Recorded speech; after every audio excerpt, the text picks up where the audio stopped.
one of the committee members for the Cesar Chavez Planning Committee. Today I have the pleasure to announce the winner of the first prize winner for the Cesar Chavez Photo Essay Scholarship. And so that is Sarah Akbari. Please give a round of applause for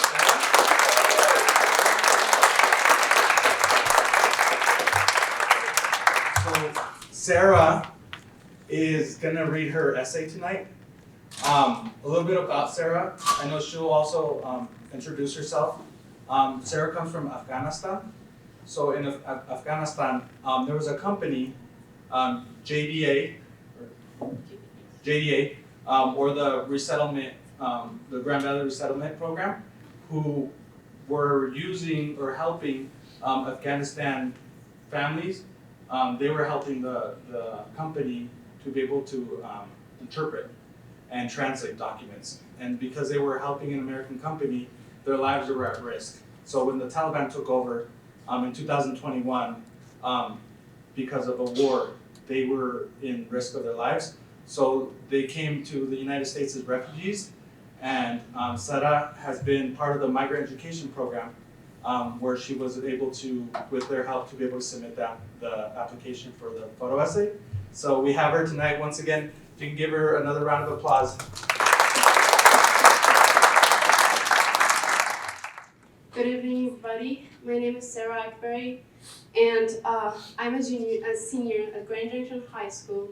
I moved to the United States about 2.5 years ago, and tonight I'm honored as the first winner of Cesar Chavez Photo Essay Scholarship, and to tell you about my journey and my essay of coming to the United States. So, my story is about shattered dreams. Have you ever had to leave everything behind, not knowing if you will ever return just to survive? Once again, my name is Sarah Akbari, a 19-year-old refugee. I come from a family of 7, including my mom, dad, 2 brothers, 1 sister, and 1 sister-in-law. We were bound together by love, resilience, and dreams of a brighter future. In Afghanistan, education was my refuge, my promise of a better future. I worked hard excelling in school, believing that knowledge could one day lift us beyond the struggles of our reality. But dreams are fragile things, easily shattered by the weight of war.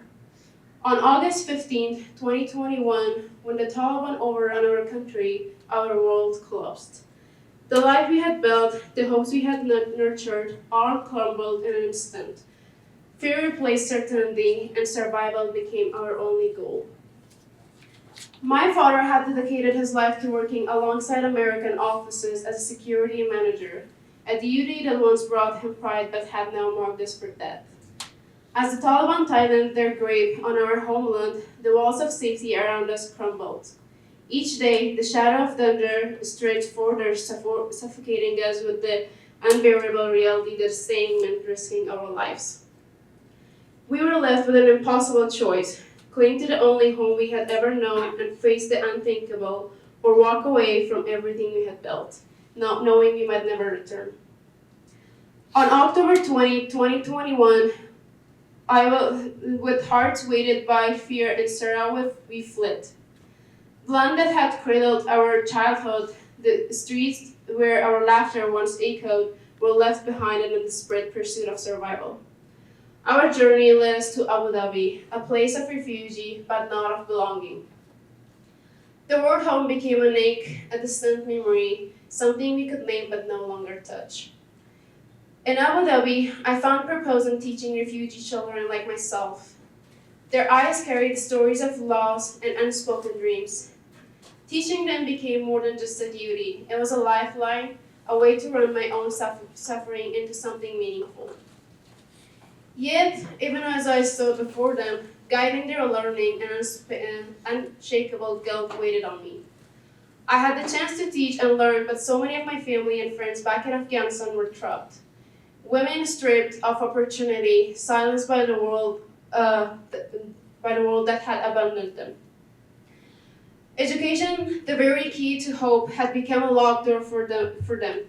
Still, I refused to let despair define me.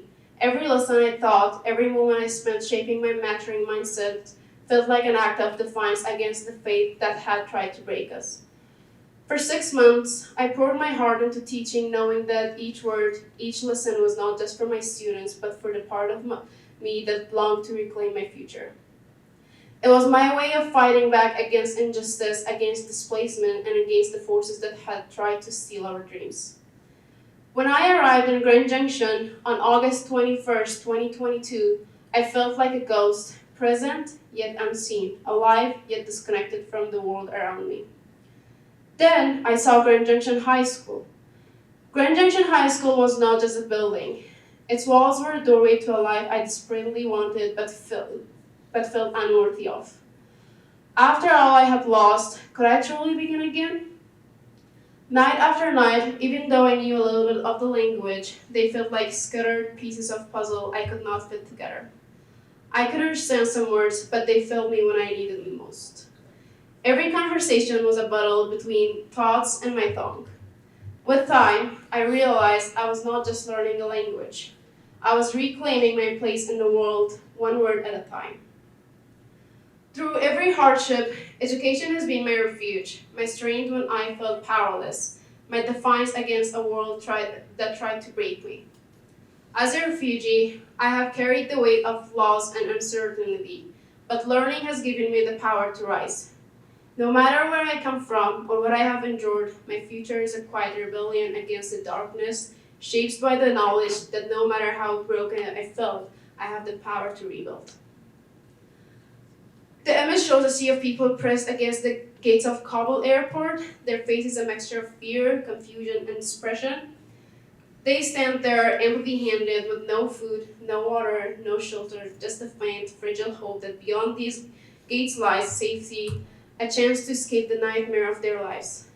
For many, it's not just an airport. It's the last hope, the final bridge between life as they know it and an uncertain future. Each person in that crowd is not merely waiting for a fight. They're waiting for a lifeline. In those agonizing moments, time felt like it stood still. Behind us was the devastation of Afghanistan, our home reduced to rubble by a war that had already stolen so much. Ahead of us lay an unknown escape, a promise of safety but also uncertainty. For those of us caught in that desperate crowd, the fear of what we were leaving behind was matched only by the fear of what we might be walking toward. But still, we clung to hope. Hope that we would make it out, hope that there was a life waiting for us somewhere. At that moment, we were not just refugees, we were survivors. Our lives had been torn apart, our futures stolen, but still carried the strength to stand, to fight, to hope.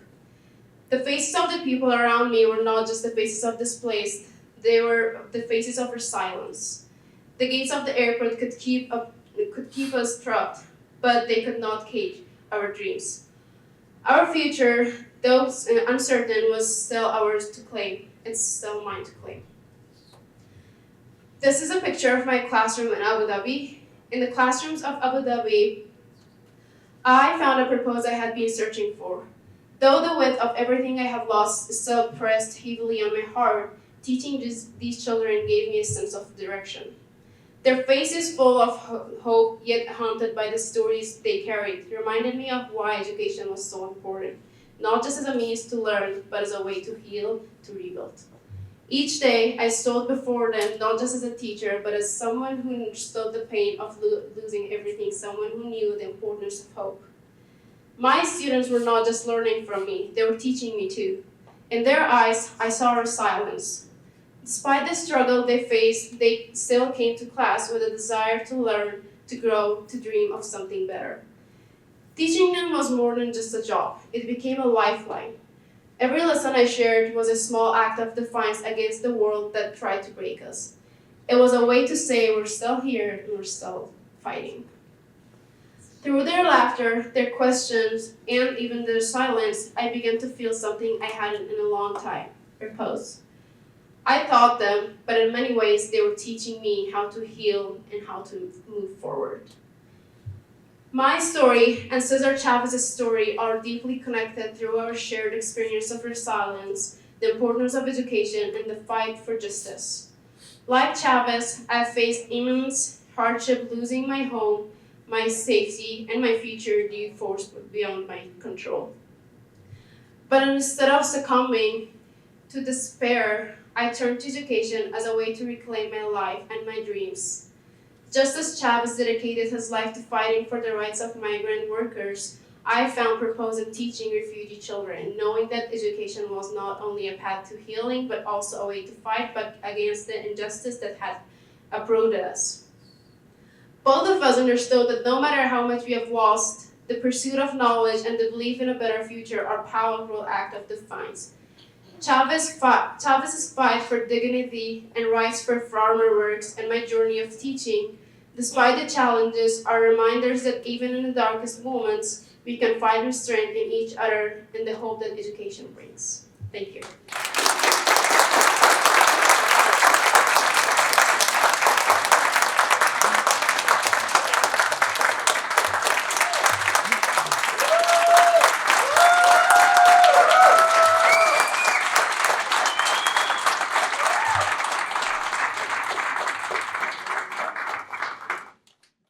What a powerful, powerful message.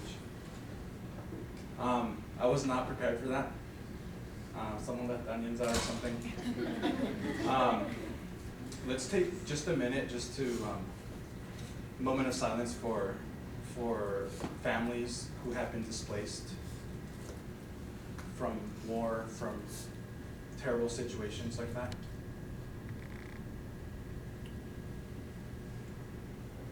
All right, just another round of applause for Sarah.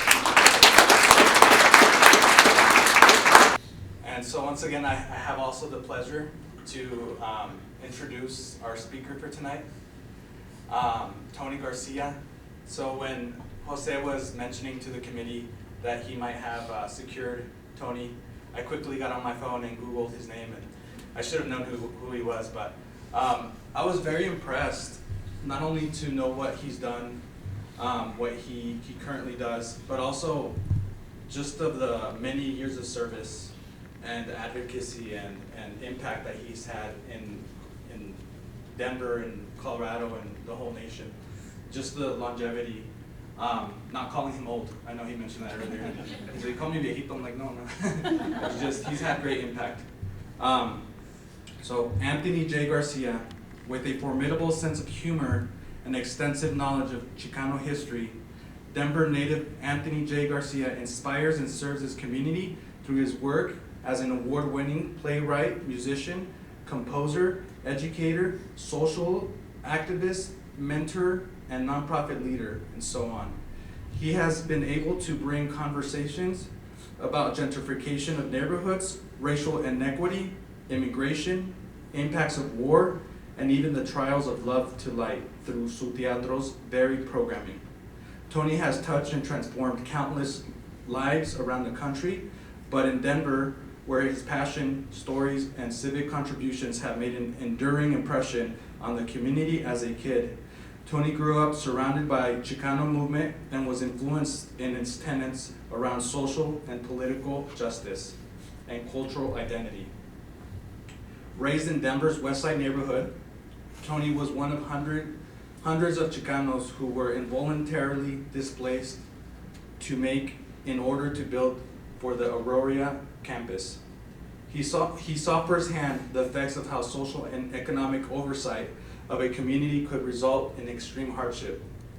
Tony was shaped by his change, but found strength in his identity and voice. His play, The West Side Oratorio, details the experience of 7 generations from that community, beginning with the discovery of gold in Mexican diggings at the base of Ruby Hill in 1858, predating Denver's existence to displacement in 1970. Tony received his BA in theater from the University of Colorado at Denver. In 1972, I have to catch my breath, Tony. Tony joined the student organized theater group Su Teatro as a guitar player. He soon became the primary playwright, director, and creative force behind the company. Over the years, Su Teatro has survived to become the 3rd oldest Chicano theater in the country. It was in 1989 that he became Su Teatro's executive artistic director, In addition to running the theater, spearheading its development and subsequent move to Santa Fe Drive, he has expanded the American theater canon by contributing more than 40 plays and original works for the stage. He has inspired a new generation of Latino artists and leaders in the process.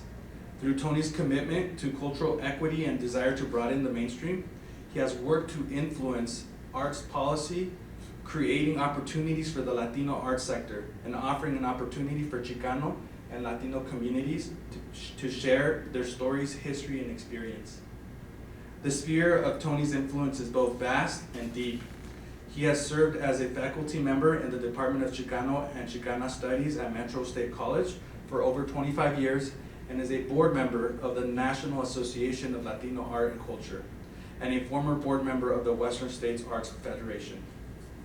His numerous distinctions include being named Denver's Post Theater Person of the Year in 2010, an artist in residence at the Island Institute in Sitka, Alaska, sorry. In 2009, the recipient of the University of California, Irvine's Chicano Literacy Award for Playwriting in 1989, and was awarded the United States Artist Rockefeller Fellowship in Theater Arts. He received the Premio Helios Culturales Lifetime Achievement Award in 2022, in addition to the Bonfils Stanton Foundation 2019 Community Service in Arts Award. He also is named the Livingston Fellow in 2011 by the foundation. Today, Tony's commitment to Denver and Colorado is as strong today as it was nearly 50 years ago. He continues to advocate for the equitable representation of cultural work and organizations, mentor young artists, contribute to civic change, and to shine. So with that introduction, Tony, he's like, no, I'm not. That was a lot. I don't know what you're talking about. I always, when I hear that stuff, I go, I feel obligated to die. Like, there's no reason to have a person who's alive should have to listen to that stuff, right? Essentially, I'm a smartass, man. Here's what I do for a living, right? I write smartass things on a piece of paper. I get 6 people to go and perform it, and then you guys pay me money for it. That's like the craziest thing in the world. I want to say something before I start. You are the star tonight. You know? As much as I admire what you said and your power of your words and such like that, I do not want to follow you. That's a stage trip, right? I will know you shine the brightest for us, and I appreciate that. And another thing to think about, and this is, I've been thinking about, I didn't write anything for tonight, because I can ramble and BS. That's what happens. People call that an elder, it's just cold, right? But I wanted to get to know the community more. I couldn't figure out what to put down on a piece of paper that would confine it, you know? And I'm gonna sing and play. Sorry for those of you who had to hear me do it before. And I'm gonna read something that I wrote. I'm gonna do that later. But what I wanted to do was get a feel for this community and what was happening, what was the animal, right? And I saw it tonight. We live in a world where it's all about the other not being good enough. And your story is about you belonging. And what you guys are doing here, this community, opening it up and saying, están en su casa, you are home, you are here. That's what is the traditions of the Chicano, Mexicano community. It's not about your color, it's not about your language, it's about your soul. And you shared that with us tonight. And I'm going to repeat this at the end, but that is the future. This horrible thing that's happening in the world right now, you and your generation are going to kick its ass. I have no doubt about that. And su Teatro is a Chicano and Latino cultural arts center. But we say it's a place where culture comes together. And for me, tonight, a little bit of what I want to talk about. I did that in the workshop a little bit. we've been talking a little bit about today, about how the passion and memory and our ancestors all live so much in our art. It comes to life. And memory, I would say, if I had known that I was going to be in the memory business, I would have paid attention when things were happening. But that is what we do on the stage. I told several people the story about coming home to my family and seeing the window with the beads on it from the pressure, and they're cooking a pot of beans inside. And I know I am home. I know that my mother is inside that house because I can smell it and I can feel it. And every time I go back to that space, my mother is in that room with me. So tonight I always do just the opposite. Instead of moments of silence, I ask people to shout out the names of those people that we have lost, that have been hurt. Because I want them in the room with us. Because we're going to hold them with us. Because everything that's in us, everything that's in our veins, everything that's in our blood and our smell, right? They gave us. We talked about the West Side Oratorio. I'm telling everybody about your project, so you're going to have to do it. We want to do an oratorio. He wants to do. He said yes already. But he wants to do an oratorio in Las Colonias. We did an oratorio about the West Side, and we learned the concept of 7 generations. Our indigenous ancestors told us we are the recipients of 7 generations before that. They gave us gifts, right? They gave us gifts. I don't care if the gifts are great eyesight. I don't care if it's wit. My mother gave me stories. Those are the gifts they gave us. And we, in any moment that we are living, are the beneficiary, are responsible, have an obligation to all those ancestors who came before us to pass that on to the next generation. So you, my dear, are already passing on gifts to that next generation. And thank you for that. They need you. And I appreciate that. And it's in not only just, okay, here's your abuela's picture. Here's your thing. It's all those intangible things that are such a part of us. And as long as we hold that, we keep them in the room with us. And we take it forward. I was fortunate. I was talking to Mo Bolabe, who is the theater person here, the head of it, and he was telling me I took over and I didn't know what the hell I was doing. Well, I had a conversation with Chuck Morris. Some of you guys might know who Chuck Morris is. He wrote A&E, and he said, I went to school, and I was in school. My parents, they're Jewish, sent me here to go to college, become a lawyer. I promoted a music concert, and I went, this is what I want to do. So I called him up and said, I'm going to do it. And they said, how are you going to do it? You don't even know what you're doing. He goes, I don't know what I'm doing, but this is what I'm going to do. And he did it, and he's made millions of dollars, and he goes, that's what he teaches now at CSU. I will agree with him that I didn't know what the hell I was doing at any given. I have had so much fortune to be supported by a community that said, this guy, I'm 16 years old, 17 years old in the mid-late 60s, right? The war in Vietnam's going on. I am living in the barrio. I only know when I went to high school was the first time I met white people. Not beyond they're there and they're cops and there you have these things, or black people, right? I thought I could play basketball. I got there and I realized I made a discovery. Mexicans are short. We are significantly shorter than other people, right? So I go into school and I was like, I could play forward. I go in there and I'm not even tall enough to be a guard, right? And so that was my world. That was my world in that campus, in that neighborhood, that West Side neighborhood, where everybody on the street knew what we were doing. If I got in trouble, I was telling Jose today, my mom would tell me, that taught me manners. We talked about how we had to treat people and stuff like that. My mom is still in my head. But she would say, at the end of it, this is the way you treat people. Get up. If we were on the bus and there was an older person or a woman standing and we were sitting down, my mother would say, she'd just give us you know how they do that? Right? That was like the end of it. Okay, I'm standing up. I'm cool, right?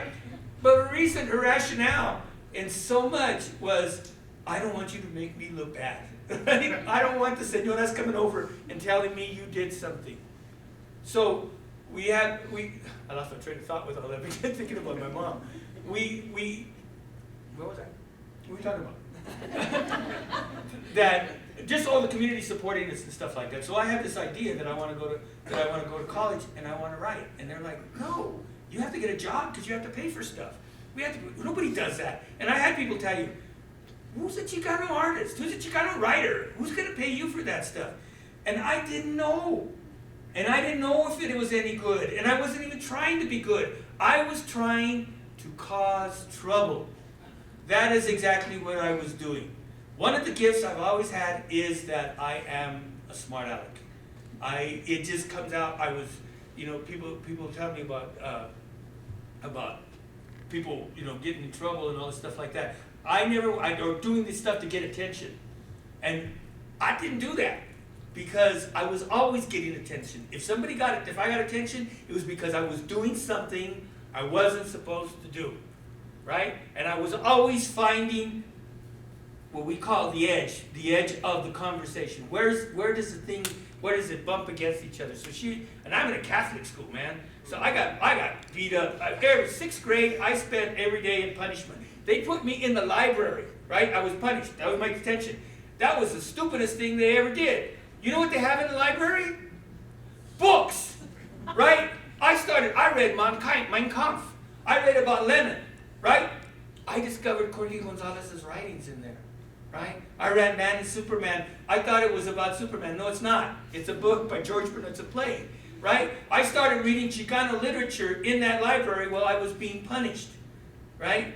And I got out into the street. I was a high school dropout, just so you know that. I dropped out of 3 high schools. People go, where'd you go to high school? Everywhere. I went there for a while, and then my concentration wasn't enough. I got bored. I wanted to do it, and I noticed it until one day I went out, I went to an event, and I saw the Teatro perform. I saw the Teatro perform, and I was telling the kids today, they talk like me. They were people I knew in my barrio, right? There was a abuela, and there was a pachuco, and there were all these people that I knew, and they talked like me. They went back and forth between Spanish and English in the same sentence, sometimes in the same word. Aguachate. What language is that? Right? That was our world. And it's like, who the hell who's gonna buy that? Who's gonna know that? I didn't know that, right? But I found a place where I could spit out these babosadas, where I could release them, right? And gradually, when we were talking about one of the awards things, it wasn't until my father was an alcoholic, and he died in '82, and I kind of woke up because I was doing the same stuff. You know what I mean? I remember driving home with my daughter, who's now in her 40s. She's in the back seat, and I can't see the road, right? I see multiple roads and stuff like that. And my father died, and I went through this real period of just trying to figure out what was happening. I'm doing the same stuff. So then I wrote a piece. The first big play is called Serafín, Cantos de Lágrimas. I said it's about an old alcoholic on the street. He's dying. Tell you at the beginning he dies. He dies, that's his whole thing. But it's really about, I started discovering that it was really about the way this society takes away power from people and monetizes everything. And how this man who had talent and brains and was able to do stuff lost it when he couldn't make money off of whatever he had. And we did it, and we went, wow, that's pretty wild. And then we went on to do something else. We got invited to New York, and we did some other stuff. And then a few years later, or right about, I submitted it, and I won the first national award that I had ever won with it. Now, it's not so much that I won the award, because my buddy, who's a writer too, he went, I can't believe you won that. And I go, yeah, I can't either. I go, why do you say that? He goes, guys like us never win shit, right? And it was like, now it told me, my dad, what I got from my dad, they gave me an award in Denver for the best play, and my daughter, I don't like those things. So my daughter went, and she accepted the award for me, and she said, you know what? I never knew my grandfather, but I think this play actually gave me my father back. And it told me that I could write. I never had a desire to be accepted by the mainstream. That's always been the thing. I didn't care. It wasn't a factor.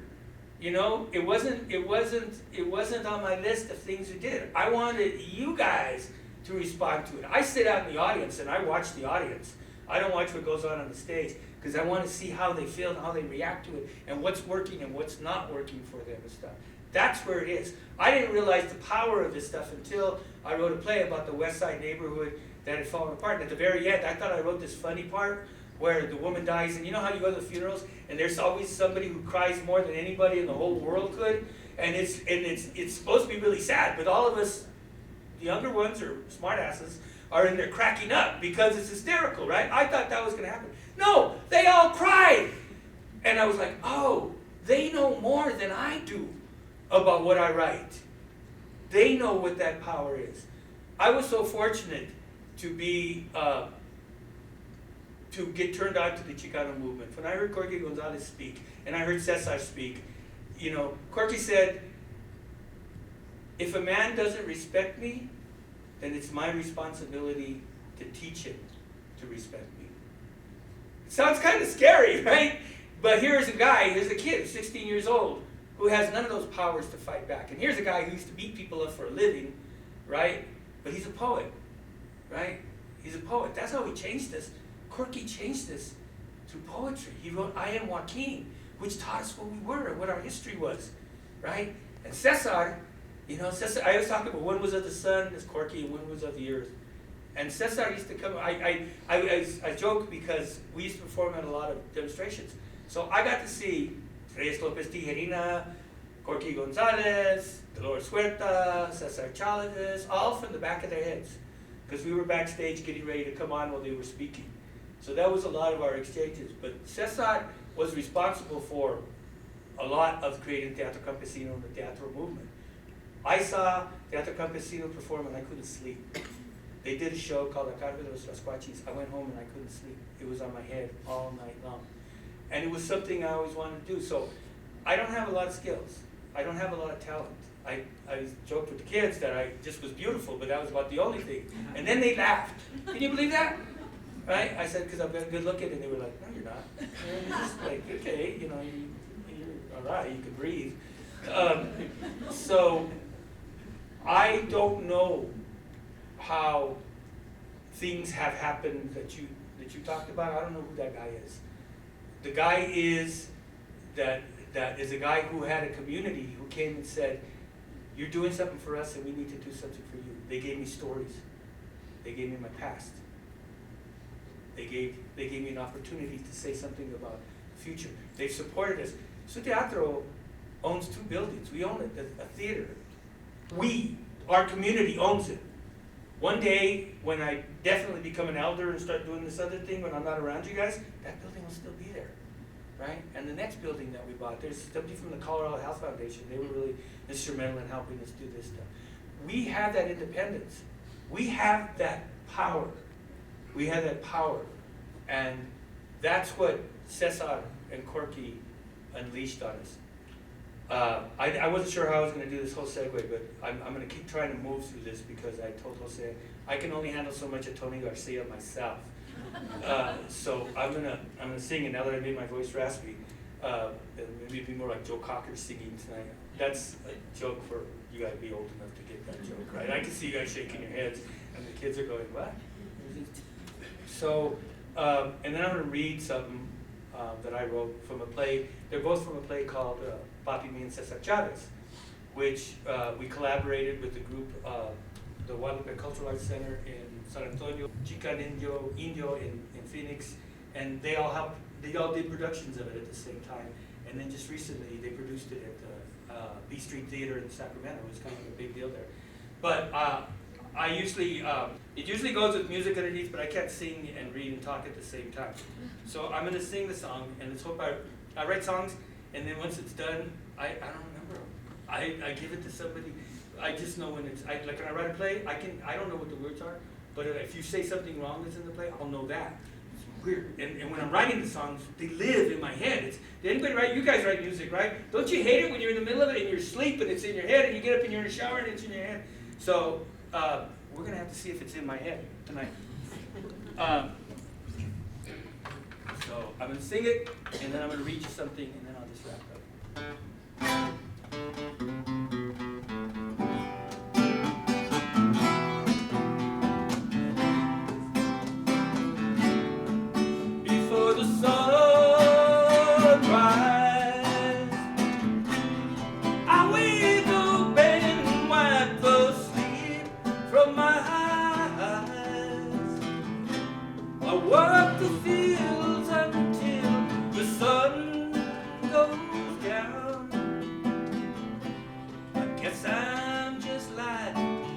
jefito,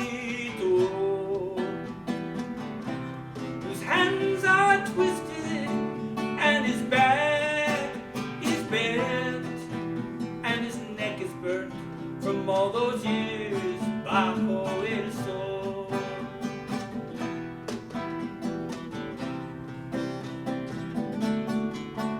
I remember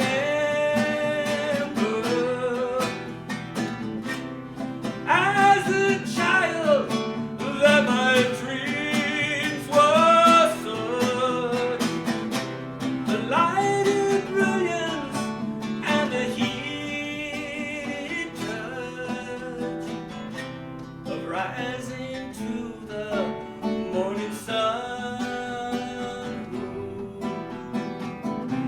who called to me as it had always done, and it would take my father's life bajo el sol.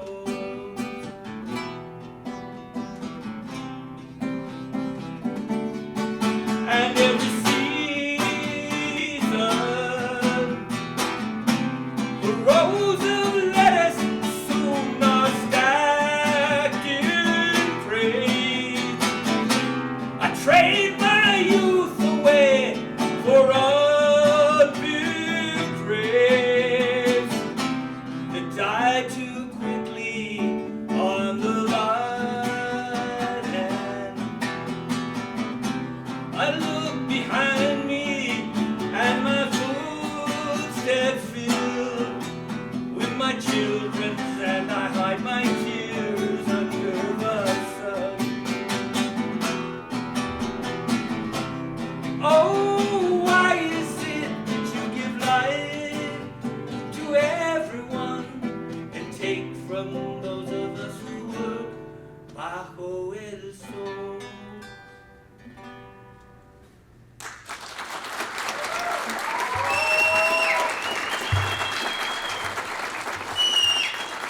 So now I'm gonna read you a piece from the, I don't know if I can call it poetry thing, but I need your help. So I'm gonna go, you're gonna say we march. I'm gonna do 1, 2, 3. We march. Once again. 1, 2, 3. We march. Nice and on. 1, 2, 3. We march. Okay, ready? We're gonna start. Ready? And 1, 2, 3. We march. I march porque I need to stand beside these brave people. I need to breathe the air that makes them so strong. They are the journey de mis antepasados, which one day I will share with my niños. I march because in their songs I find my voice. I find mis palabras. I find melody. Los símbolos that are carved in my indigenous past recall the eagle, the fire of the sun, and the tender earth. And within the tired huesos of my people, who have grown old before their time, we are regenerated. Regeneración. I march because through their struggle, I will gain strength for mine.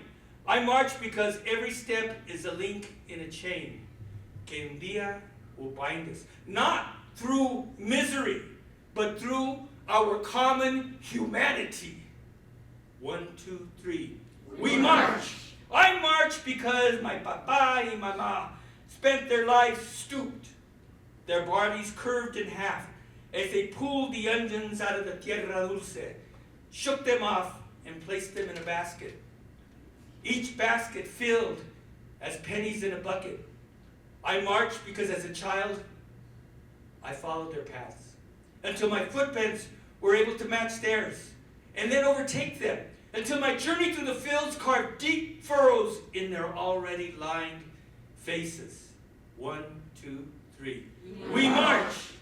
I march because I see my mama and papa in the rows of backs, stretched up and down the fields, chasing the harvest. I march because for each step I take, la memoria of my mama and papa stands taller. I march because I can no longer sit.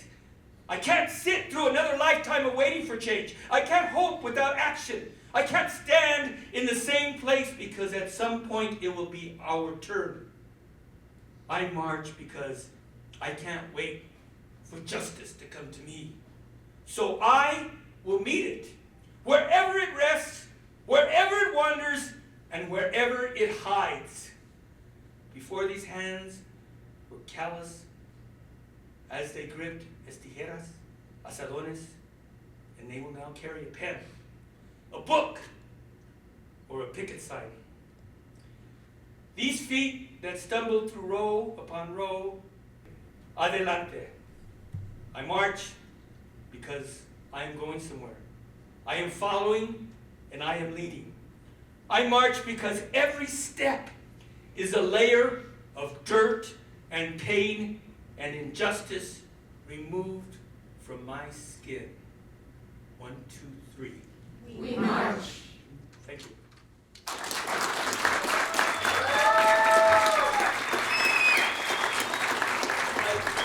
One last thing to wrap it up. I do want to say I have complete faith in that next generation. I was fortunate to march just a couple weeks ago with Dolores Huerta, and that woman's fire and power is there. And what I heard in young people like yourself is a power that I have not heard in 50 years. And I want to teach you something if you don't know it, because I was at many other rallies and stuff like that, and the way we're clapping is not the way they clap. Does anybody remember what we do? Ready? Let's start it off. Ready? And